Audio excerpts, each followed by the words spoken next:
All right, looks like it's going now. All right. Ready for roll call? Yes, please. Why don't you start us out with a roll call, Kendra? All right. John Foley, Present. Lieutenant Colonel Nathan Edgecombe. Present. Absent. Oh, present, sorry. Douglas Brenzier. Here. Kat Pence. Kat was going to be absent, I understand. Oh, actually, Kat is in the waiting room, should be in shortly. Oh, okay. Well, then that's all. Christopher Burkholder. Present. Mike Morrow. Present. Arnaud Verstoof. Present. Councillor Linda Nishioka. Here. And Kat Pence once again. Here. Sorry about that, guys. I'm in really bad service today. All right. Well, glad that we have everybody. Has everybody received and reviewed the agenda for the meeting? Yes. Any additions needed to the agenda? Just have one thing during the open. It'll be brief. Okay, great. Yeah, we can take whatever we need to during items for commission discussion. Would someone mind moving to approve the agenda as distributed in that case? So moved. All right, is there a second? All right, well then we'll do a roll call vote. Hopefully, if we're here and all in person, we won't have to do roll call for a while. Let's see, Doug Brenizer. Approve. Thank you. Kat Pence, Approve. Colonel Ansco, Approve. Christopher Burkholder, Approve. Mike Morrow, Approve. Arnaud Verstoof, Approve. and John Foley approves. All right, moving on to the next item. Has everyone received and reviewed the minutes from the July 19th meeting?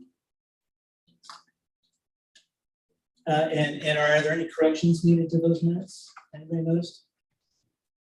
If not, could I ask someone to move to approve the minutes as it distributed? So moved. All right, in a second. Second. All right, thank you. We'll do another roll call vote to see if we approve the agenda as distributed. Doug Brenizer. Approve. Kat Pence. Aye. Oh, thank you. Colonel Edgecombe. Approved. Christopher Burkholder. Approve. Mike Morrow. Approve. Arnaud Verstoof. Approve. And John Foley approves. Okay, we're moving along well. The next agenda item is public comment. We're still limiting in-person participation to board members, even though we are in hybrid and government staff. We solicited written comments from the public prior to the meeting. Did we receive any, Kendrick? No, we have not. I wasn't aware of any. All right. Well, if not, we can continue on to the reports. I don't know that we'll have anything from Rob on the Tower Chief report. I don't know if, Mark, if you had anything on that. I think the statistics are attached here. Exactly. Yeah, that's where I was going to refer folks to the statistics there for monthly operations and noise reports. It didn't look like there was a big change on either, to be honest. Maybe one new noise report and operations were maybe slightly down year over year for August. But some people were not all that thrilled about the F-15s. Who would be thrilled about an F-15? That's just. I'd be there. Yeah. That was back in May. I was back in, okay. All right, well then, and I guess just to note, the airport manager, John Pascal, is not able to attend this time, but I believe Mark Bechtel was going to take his place and provide us with an airport manager update. Sure, thank you. We are literally in the home stretch. We're just under 2 weeks before commercial air service begins here. And so we are very busy, both wrapping up some of our capital construction projects as well as security efforts, some of our operational issues as well. So we're really putting on the afterburners here to get done and get ready. As far as the terminal improvements go, you probably noticed the building's a slightly different color than it was earlier. That effort is almost complete. I think it'll be complete this week. Also, a new beacon is being installed on the 28th of this month. And this may seem like a minor item unless you need it, but the lavatory dump cart receiving station is being rebuilt and a new sewer line being put in the last week of September. We're fully staffed in our operations group, so we have all of our authorized staff, both airport maintenance operators as well as our management staff. The TSA came and installed the security screening equipment, both for the baggage and for the passengers. You'll see that we have the stanchions in place now on the back and forth queuing area ready to go. The TSA announced today that our airport security plan has been completely signed off. All right. And every last, T and I has been crossed and dotted, and now make sure I say this correctly, Aaron, but the ASP doesn't actually go into effect. It's not actually fully approved until October 4th. Second. Okay, the second. So we have, I guess you would call a pending or conditional approval. And then you would go into final approval status on the second. The TSA is working out a few bugs and punch list items of their equipment. They're doing trainings. They're doing some staff familiarization, orientation. And Aaron's staff has been really busy doing badging and credentialing. I believe here, according to the notes, about 20 badges per week. You want to talk more about all that? Yeah, so our biggest push has been badging the personnel that will be in and around the commercial activity. So police, fire, FBO, FedEx, because they have an operation in the vicinity. So we're looking at about 80 people have been badged so far, and more coming. So we've been attending classes with Salem Police Department and Salem Fire Department. We're attending their morning meetings and their afternoon meetings to get everyone trained up and in for badges. So we're going at a nice pace. We're really happy with how well it's come. We're getting a lot of good response from the airport community as well.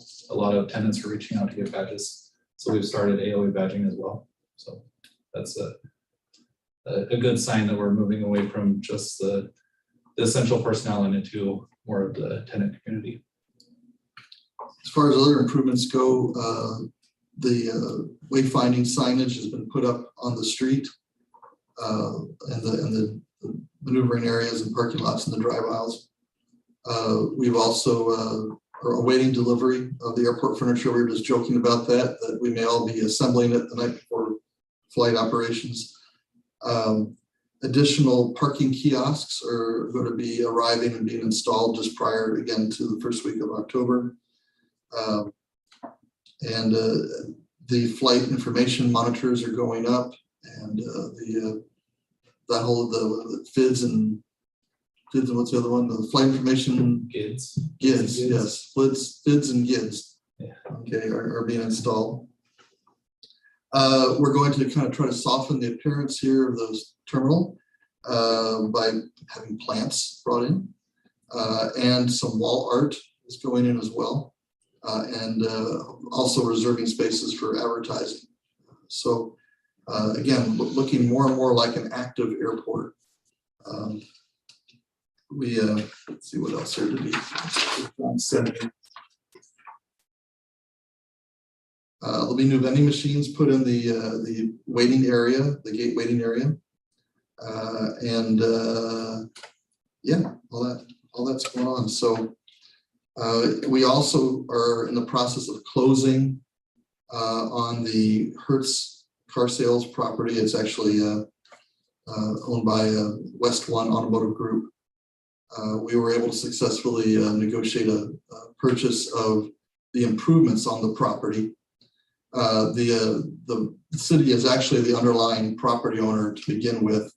We lease it to another entity who then subleases it to West One Automotive Group, which is Hertz Car Sales. those improvements on the property are what we bought. So we still have an intervening leaseholder. But what this purchase does is it gives us access to 230 more parking spaces, an 8,000 square foot office building and a 3,500 square foot maintenance building with 5 vehicle repair bays. So this gives us a lot of freedom now to utilize that office building. We may lease a portion of it out to another entity, could be a car rental center. We could actually consider moving the airport offices over to that building, which would then free up future potential space for baggage, more of a baggage receiving area on this side of the building instead of, right now you'll notice we're kind of like this.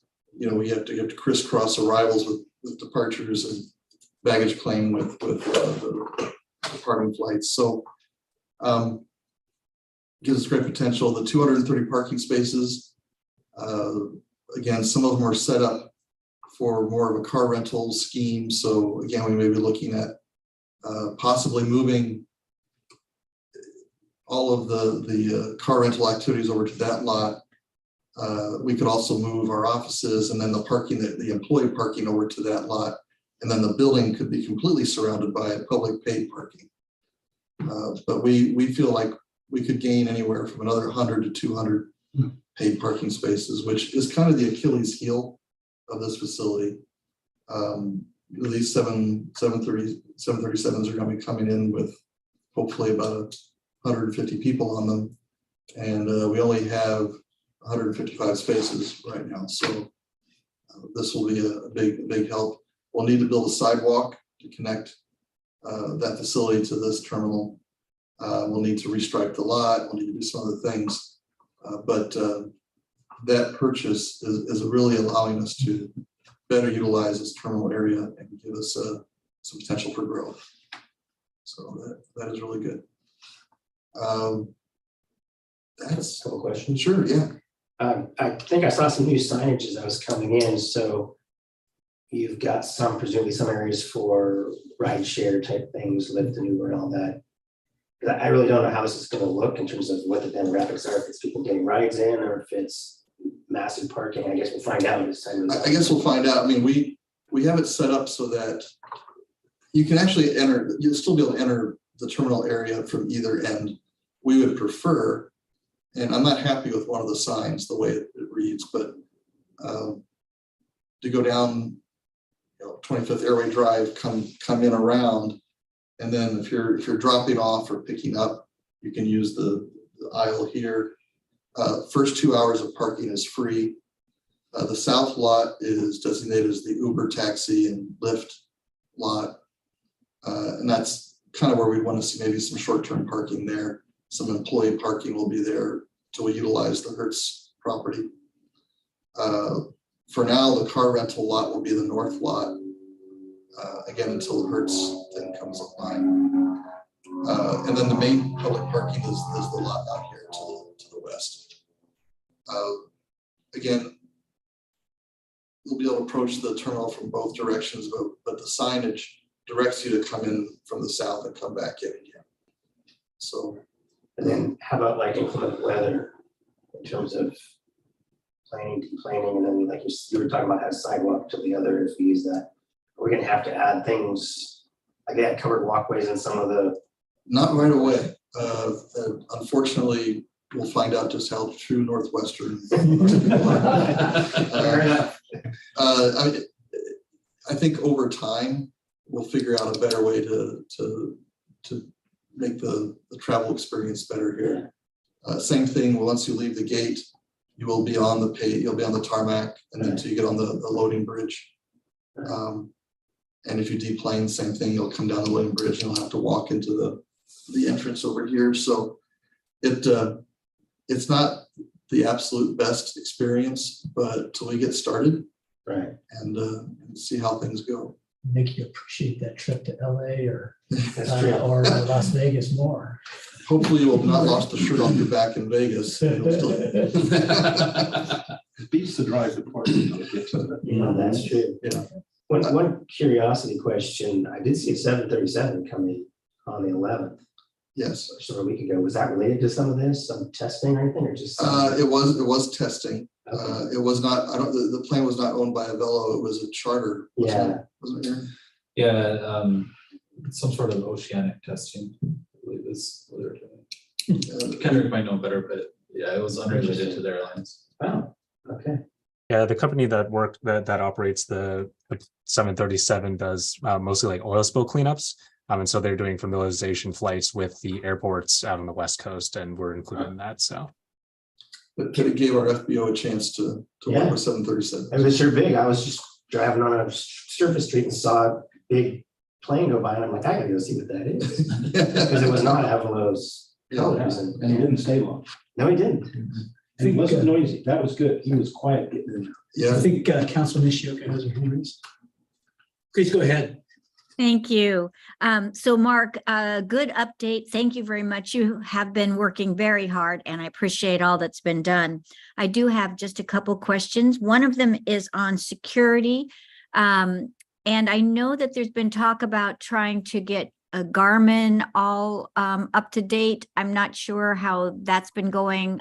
When you were giving us the update on security, I didn't hear anything about the surrounding businesses. So can anyone let us know how that is? Yeah, thankfully, the situation with Garmin, we have some time to figure out a best solution.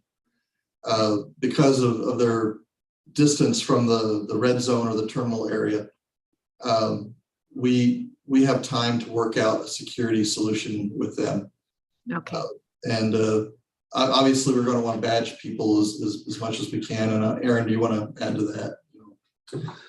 Yeah, so I met with Garmin earlier this week, had a really good conversation with them. They expressed the concerns that we're familiar with. And I took that back to the TSA and we've started working on some ideas that other airports have implemented with similar challenges. So this isn't the first time that TSA has seen a problem like this. It's just a matter of finding one that fits our specific situation and applying it. So we're in the process of that, contacting some other airports. San Francisco has a very similar layout with one of their corporate clients. So we're working with them to come up with a good solution. Great, thank you. I just kind of wanted an update because I know that it's been sort of a lingering, how to manage situation. One other question, when I was in a SIMCA meeting, there were some trailers, like not mobile homes, but RVs that were parked on along Turner on the airport property. We told John about it. He was going to have signs put up, no parking. I'm not sure how that area might need to be patrolled. Again, pretty far away, not an issue, but I just was wondering if there's been any update on that. Or if anyone knows. It might just be John Pascal that knows. Yeah, no, signs have been put up, no parking signs. Okay. And we do patrol those areas frequently, multiple times a day.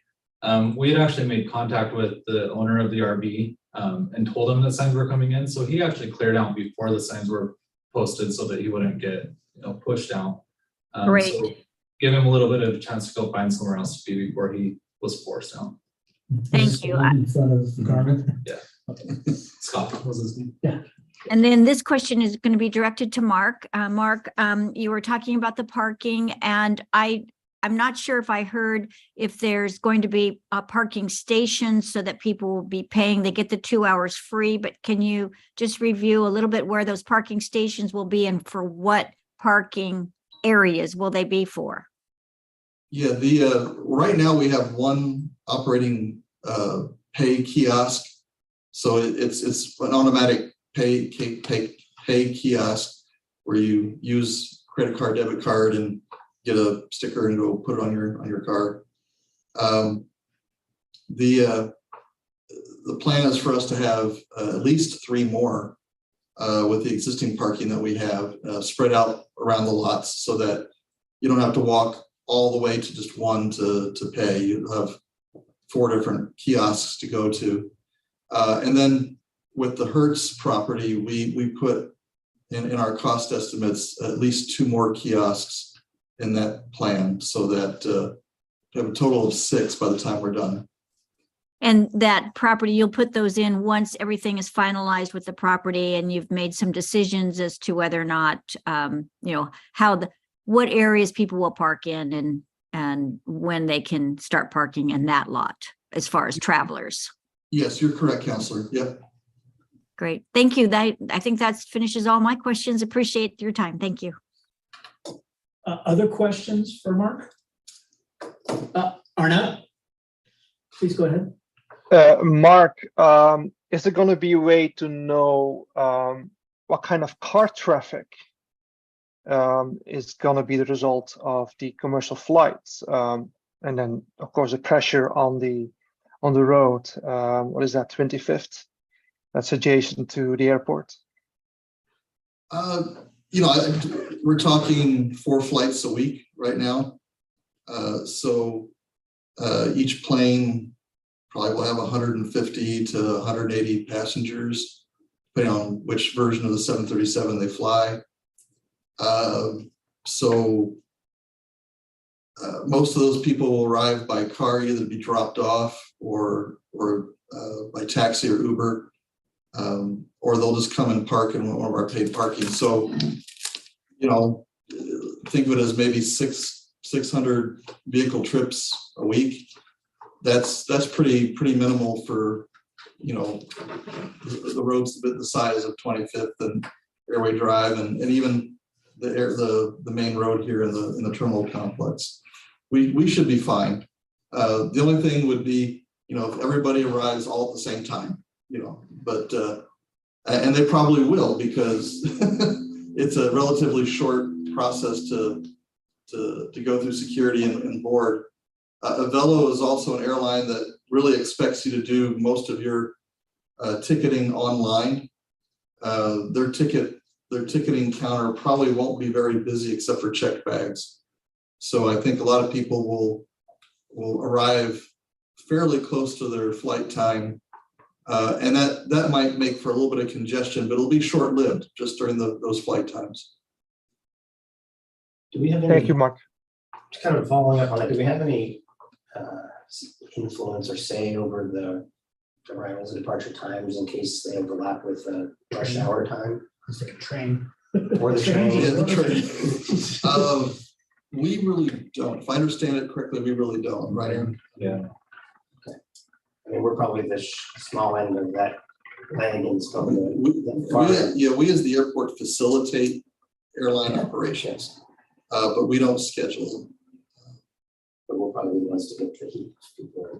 We get to answer the questions and take complaints, but really it's the TSA is the one that really coordinates it, right? Well, even TSA, there in February, I believe there's a couple of flights that are overlapping. And TSA has asked that the airline move those or rearrange. And even then the airline is saying they'll have to go back and see what they can do. So it's a pretty big boat for them to turn, with scheduling. Yeah. Okay. It'll be exciting. Yeah. We'll learn. Other questions? I want just, Go ahead, Doug. I attend the Salem Airport Users Group meeting. You can ask maybe the same one I was And the question I'm getting from the pilots is, when do they have to start talking to you? Yeah, so now that we're through our bulk of the badges, we would like to start reaching out to them and getting them in as soon as we can. There was a little bit of an issue with the payment processing that has been solved. So we have started processing the general airport public or the users. So yeah, really anytime is good. Okay. We can start bringing people in. All right. Other questions? I have a couple. I guess first, maybe for Mark regarding the Hertz property. When we're doing the airport master plan update, one of the things we talked about is possibly terminal expansions to handle more traffic. Specifically, if we had 2 flights at the same time, we don't have, currently the layout won't support the security and people moving in and out. If the offices were to move into that other building, does that provide an option for that kind of growth? If We believe it does, because it would, one, give us a chance to unwind the crisscross, Uh-huh. and we could use it either for baggage handling, baggage claim, or, you know, we could also extend the modular further south to gain a second gate or even a third gate. So it gives us more freedom of action. So that's looking like a very good purchase. it was really an opportunistic purchase, Yeah. and we were able to take advantage of some internal city financing that helped us, and but the value of the property is very favorable to us, and even in a worst case situation, we would be able to recoup our costs easily on that transaction. So. Okay, thank you. I guess maybe Aaron, I have a couple for you about the security stuff.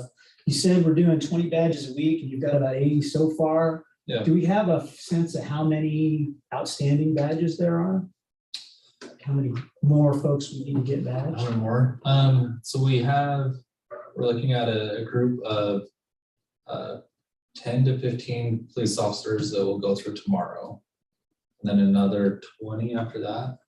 But that's just on the city employees. As far as the larger population, we really don't have an estimate yet. We expect it would probably be in the hundreds, couple of hundred, maybe 300 or 400. And then I guess related to comments arising from the airport users group meeting, I heard some feedback that a number of different kind of corner cases came up where people were thinking like, well, if I've got, you know, electricians or plumbers or other tradesmen coming in to service hangars, how do they deal with that? Do they need to be escorted? Porta potties and that type of stuff. I guess also after hours, if you have itinerant flights come in and the FBO's closed, can they get in and out? Yeah, so that really touches on a lot of the questions we've been getting. So yes, people will need to be escorted if they have access to the airfield. So one of the processes we've been doing is going through the hangars that have public access and airfield access and figuring out where that line is. So how are they protecting the airfield? So if they do have contractors or employees in their facility, how are they stopping them from entering the airfield? We've had really good response on that, but the hangars that are on the airfield that don't have public access, anyone that's not badged will have to be escorted. There really isn't a way around that one. Okay. Let's see. I think those were my questions. Are there any other questions from others on the call or in here? All right, let's see, then that's probably the end of the reports. Thank you very much, Mark and Aaron, for speaking to us. And thanks again for you guys had a heavy lift getting this thing going. I'm amazed. Yeah, Jim Bond of our engineering staff carried a heavy load. He's actually a retired city engineer. He was the city engineer for Salem, retired, got bored, decided he wanted to keep doing some project work. And so we give him special projects. And he says this one has been the biggest load he's carried since he retired. Just trying to get so many different pieces pulled together and things in motion at the same time. We've also had an excellent general contractor. Cedar Mill has done an outstanding job. And all the subcontractors have put a little extra effort in, because I think everybody's excited. They're excited about the idea of us launching into commercial air service. So it's really come together really well. And I don't want to jinx us. We still got 2 weeks of heavy duty work to do, but things are looking good so far. Yeah. And anyone who wants a tour, Aaron and I are willing to give tours tonight to anybody who wants to. Oh, that'd be great. Yeah. Sneak in and.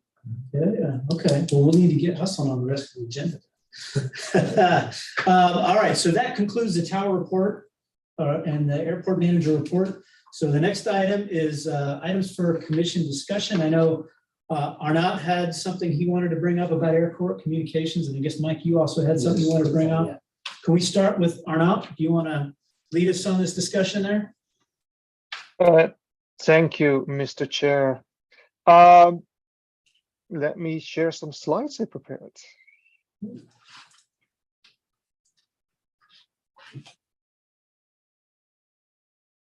Is that visible for everybody? Yes. Yes, we can see it. All right. I wrote down some the perspective of how the airport mass casualty drill communication went from the outside perspective. The drill was on September 13th, and I found a couple of ways that the city announced the drill. On the 9th, there was Salem Connection, the email letter. On the 11th, there was a press release that went out to established media. And then one day before the drill took place, there was an Instagram post, and an item was added to the City of Salem's website news section. The news section can be found on the front page when you scroll down a little. I don't know exactly when it was posted, as this news item has been deleted, not archived. It's completely gone. And I was also informed that local radio and written news reported on the upcoming event. What stood out is that we look at these different communications, that every item was a little different, had more or less information. And there was no reference to a single point of truth, to a single web page where people could look for more details of what was going to happen.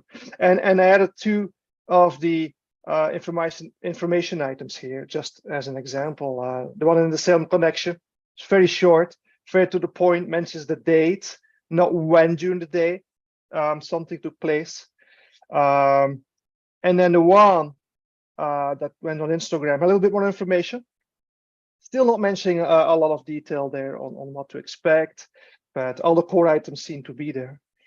And the motivation of why this is taking place. What seems to be missing when I talk to people is that none of the involved parties, for example, the properties adjacent to the airport that might in person see a lot of things happening and understand what is happening, were informed, nor the neighborhood association, so we couldn't provide any information to concerned people. So the question is this standard communication that the city utilizes for events, is that good enough for an airport with commercial flight?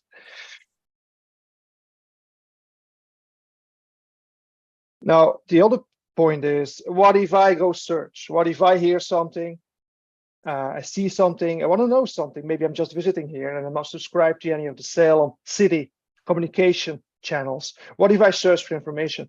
And the first way to do that is go to the Salem City website and try to find the airport. And it's classified on the website under community and then transportation. There on the bottom right, you see it. I wouldn't find it under business, where I might look as somebody who uses commercial flight.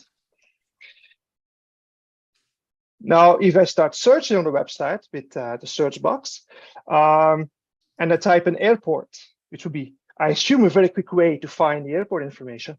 There's 190 results, but none of them go actually to the airport subsite. So that doesn't work. If I would search for airport emergency or emergency of drill, it's a similar result. Lots of results pop up, but nothing points toward the information I'm looking for. Now, if I try the same on Google and I type in Salem, Oregon Airport, then the second hit is actually the airport subsite. So that's a way that works to get to that page or to that subsite. If I search for Salem, Oregon Airport emergency, the first page had 10 results and 5 of them explained that this drill was taking place. So I would say people could definitely find some information there. And then if you look at the airport subsite itself, there's a lot of things on there. It starts with introduction, commercial flight, book a trip, airport business, etc., etc. But there's no new section there. There's no information on activities. It's all very administrative. All right, let me close this.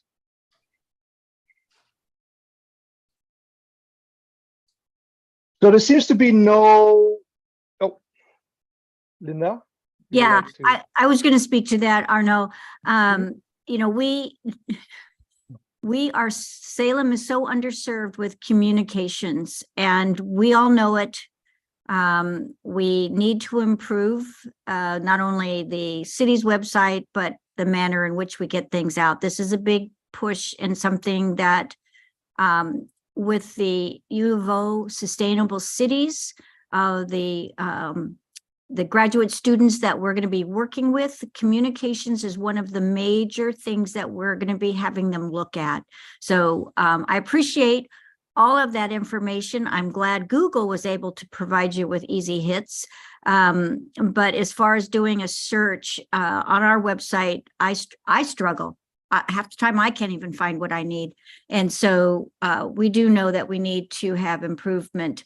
I agree with you that maybe we could find a way to have it at the airport, something on the airport's website, but I haven't even looked at that, so I couldn't even begin to make suggestions. So again, thank you for bringing that forward. I'm not sure if Mark has any thoughts or if John Pascal would have anything to add, but it's a work in progress. We don't have any dedicated people, and Bend, Oregon has 8 for communications. So it gives you kind of an idea how taxing getting communications out can be. And I know that I am really hoping to see some improvements. Yeah, I would certainly support everything you said, Counselor. The city is in the process of hiring a communications manager, which will consolidate a lot of different, right now, a lot of different departments kind of do their own communications. The idea is to consolidate that effort so the city speaks consistently and with one voice. Another thing with this particular exercise, I'll just be honest, it's been a wild summer. We've been hiring people and training people and doing all these projects here at the airport, trying to get our security procedures in place. And we realized we had to do a mass casualty drill as part of that pre-qualification for commercial air service. The city has a relatively brand new emergency preparedness manager. He's only been with us, I think, 90 days. So just to get this exercise put together, planned, approved, coordinated between fire, police, airport, public works. And it was really just a victory to get this thing pulled off and meet all of the FAA requirements. Could we have done a better job communicating it? Oh, absolutely. We could have done a better job. And I think a particular concern that you brought up is the adjacent hangar and hangar occupants and tenants, letting them know that we were going to do a drill. So, you know, Councilor Nishioka has it right. The city itself is still got a long way to go to get better at communications. But in particular, the airport, we could have done a better job just getting the word out to our own airport community. So we learned from our mistakes, and now that we're fully staffed, and you know, next time we have to do a drill, we'll be a lot better at communicating it. So I'm not making excuses. We could have done a better job, but there's some reasons why it didn't get maybe the full preparation that it should have gotten. So. And I'm going to add one last thing. Arno, it may be that when the communications manager is hired, that then you could work, you know, it might be that we could have them communicate with you and you can show them exactly what you've just presented to us. And that may help them in figuring out the best method for moving forward. What, you know, where it would be found on the website and making sure that the releases were getting out to more people. So again, your work is very appreciated and might be utilized when we have someone that we can coordinate with. What kind of time frame are we looking at here, Linda, for hiring such a manager? Well, we still need to work on that general fund budget and the revenue needs. So my guess is, but I do think, I think that's already in the budget, Mark. Do you know if I believe this past Monday night, the city manager announced that he was going to go ahead and hire that position. Okay. Despite the overall budget challenges, because it's so necessary. Thank you. I don't remember hearing that, but that's great to hear because it is critical. And so they'd have to hire and then get them going. I'm going to say probably right now, January, but I don't know. I'm just throwing out a month. That seems, with the holidays coming up and everything. Yeah. I'm told that currently the Public Works Information Manager take care of this. Since the the work that was done was handled by Trevor Smith, our Public Information Officer. So the notice that you did get was, I think, came through him. Aaron, did Kendrick help some on that? Do you know? I'm not familiar. Okay, yeah. But I one of the think things we want to do is we want to look at our website. I mean, you look at it and you see it, Fly PDX and things like that, how really involved those websites are. We've got to see if we can create a website that is scaled to our operations, but provides the information that you would get from like a Fly PDX website. So Arno, what we might do is connect you with Trevor Smith. I can send out an email and let him know that we had this meeting and your concerns, and he might be able to talk with you about some possible concepts of what we can do until it's maybe a little more finalized on the website. Would the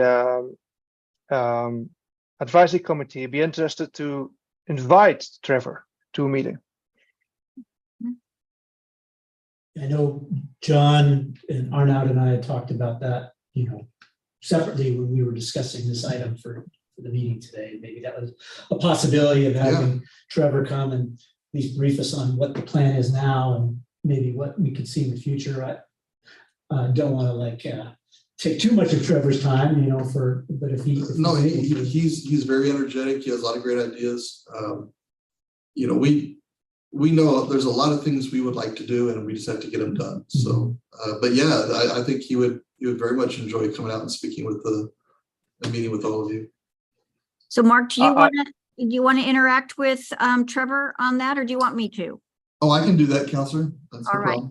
That'd be great, and maybe he can come to the next meeting. The November 15th meeting. Yep. Okay. I think that's the date. Yes. Thank you, Mark and Linda. That's a great idea. I'm glad that you had spoken about that and brought it up. And I know that Trevor will probably be very excited to do this. Were there any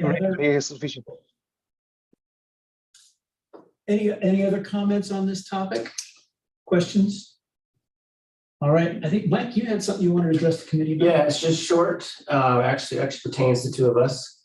I'm kind of reviewing some of the conflict of interest, and I don't think this falls under there, but I want to make everybody aware of it. And if there's something we need to do, we can do that. But I'm a volunteer for the B17 Alliance, and been asked to be part of kind of a brainstorming little committee they have around kind of what their future is going to look like, what they're going to do when they grow up, so to speak. That was actually my first opportunity to actually meet Doug in person after being on the commission for 2 years with him. Yeah. I just want to disclose that. I don't know if I need to do something in writing. I mean, it's kind of removed, right? I'm not paid for it. I don't, unless you're looking at some kind of financial gain or no. I don't believe you have either. Calluses from doing rivets, maybe, but that's about it. Yeah, well, I'm not an expert at government ethics, but I think unless you're getting some kind of personal gain out of it, no, I don't see the other way. They're looking for us to come up with something for them. Yeah, just kind Yeah, of I mean, brainstorming. you're basically doing volunteer efforts, so. Okay. But it's on the record, so, Yeah. you Okay. brought us. Disclosed. I have disclosed. Yeah. All right. Were there any other things that we needed to cover today? All right. Well, thank you, everyone, for taking the time to meet this evening. Since there seems to be nothing else on the agenda, let's go ahead and close this meeting. And I guess some of us may take you up on your Yeah, offer to happy to to join. absorb. I just canceled my 7 to 8 meetings, so I can do it. I may not have that much time, but I definitely want to do it. Thank you very much, Councilor Nishioka, Arnaud, and Lieutenant Colonel Edgecombe. Thank you for attending. Thanks for running the meeting, Kendrick. Yeah, looking forward to being there in person next time. And October 5th and 6th are our flight days. We're going to have some events here. We're working out a celebration with the airline and the fire department, the spray thing and all that. So How can we learn about that? Is it gonna be on the website or? we hope it to be, yeah. Trevor will tell you. There'll be press releases and website, social media. And Trevor will probably be putting all that out along with Courtney Knox Bush. So yeah, we want to have a big deal there. I noticed Avello used Showgirls down in Las Vegas to open up their. We don't have that, and that's okay. But so we got to come up with something uniquely Salem here to be part of that celebration. Some wine and some, what days was that you said? The first flight is the October 5th. That's the Vegas flight. October 6th is the Hollywood Burbank flight. I think the celebration is on the first one on the 5th. I've seen they're already talking about more flights and getting ready to do, is it San Francisco in the spring? We speculate a lot. Yes, They're advertising on my Facebook feed. Yeah. Okay. They had originally told us that their Bay Area was an area they would consider next here. We'll see what happens. They showed an interest in Phoenix. I know Allegiant kind of owns ultra low cost carrier for Phoenix. We'll see how that works out. But yeah, if they want to go to the Bay Area next, that's fine with us. Exciting times. All right. Well, thank you. Thanks. Thank you. Bye-bye. Bye. Thank you, everybody.